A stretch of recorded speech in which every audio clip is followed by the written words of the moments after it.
Good morning friends, कैसे हो? I hope everybody is fine.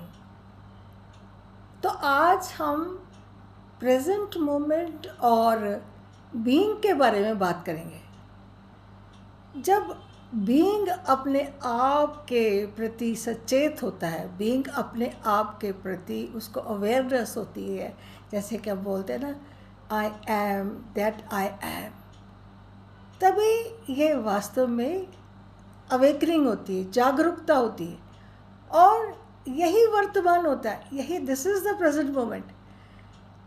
मतलब बीइंग, चेतना और जीवन एक ही चीज़ होती है, लेकिन उसके रूप अलग अलग होते हैं। लेकिन सबसे पहले वर्तमान को समझना बहुत ज़रूरी है। कॉन्शियसनेस कभी कैसा रूप लेती है, कभी कैसा रूप लेती है, क्योंकि हम मनुष्य जो है रूप में फंसे होते हैं। हमें समझ ही नहीं आती, जो चीज़ें दिखाई नहीं देती हमें पता ही नहीं चलता, हम उनको मानते ही नहीं हैं। और चेतना वास्तव में रूप से परे होती है, जो मतलब कॉन्शियसनेस है वो फॉर्म से, स्ट्रक्चर से परे होती है, वो दिखाई नहीं देती। जब हम बाहरी दुनिया में खोए नहीं होते, अपने आप में होते हैं, तो उसी समय हमारी चेतना की अवेकनिंग होती है।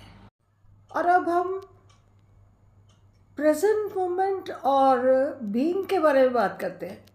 जब आप प्रकृति में शांति से बैठे होते हैं, बिना कोई फ्यूचर और पास्ट का कोई फिक्र नहीं होता, तब आप वर्तमान क्षण में होते हैं। उसको वर्तमान क्षण कहते हैं, प्रेजेंट मोमेंट कहते हैं। ये अस्तित्व का सार है, ये बीइंग का सार है। आप बस अपनी मौजूदगी के बारे में सोचते हैं, that I am, that I am, और बिना ध्यान भटकाए, आपका ध्यान भी नहीं भटकता। तो अगली हम बात करते हैं कॉन्शियसनेस की अवेकनिंग, चेतना का कैसे जागना होता है। जब आप ध्यान करते हैं और माइंडफुलनेस में जाते हैं और उसकी प्रैक्टिस करते हैं, तो धीरे धीरे विचार और जो आपके इमोशंस होते हैं उनमें आप उलझते नहीं हो। आपको समझ आने लगती है कि मैंने इधर नहीं जाना, और उन क्षणों में आपका मन शांत होने लगता है और आप एक गहरी गहरी अंडरस्टैंडिंग में, गहरी अवेकनिंग महसूस करते हैं। यही चेतना का, यही कॉन्शियसनेस का जागरण होता है, कॉन्शियसनेस की अवेकनिंग होती है। एक बार एक प्रैक्टिस में करते हैं तो कुछ प्राप्ति होती है, तो फिर बाद में मन को क्यूरियोसिटी हो जाती है, इसके बाद क्या, इसके बाद क्या, यू बिकम क्यूरियस। तो अगली जो बात मैं आपसे शेयर करना चाहती हूँ कि फॉर्म एंड स्ट्रक्चर।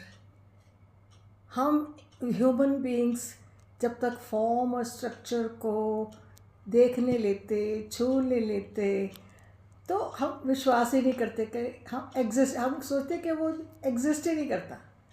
एक पेड़ का एक भौतिक रूप होता है जिसे हम देख सकते हैं, छू सकते हैं। इसी तरह हम उसे पहचानते हैं। Every object has the same story, लेकिन इसका वास्तविक सार जैसे जीवन भी है, रूप से परे है। रूप से परे है जीवन, जो है वो रूप से परे है। ये एक एनर्जी है जिसको फ्लो होना है, उसके लिए उसको जीवन चाहिए, लाइफ चाहिए। तो अगर जीवन नहीं है तो फिर ऊर्जा भी फ्लो नहीं करेगी। तो ये ऊर्जा है जो इसके माध्यम से प्रवाहित होती है, जीवन के थ्रू फ्लो करती है। और चेतना उन रूपों से, कॉन्शियसनेस ये फॉर्म और स्ट्रक्चर से परे है। जस्ट मैसेज, इसको हम देख नहीं सकते, महसूस कर सकते हैं। तो फ्रेंड्स, आपको आज मेरी वीडियो कैसी लगी? बहुत गहरी बातें करी आज। तो please give me the feedback, आपको कैसी लगी। और go to my YouTube channel, like and subscribe, and go to my Facebook page, that is Zephyr Insight, please share and forward. Thank you. Thank you.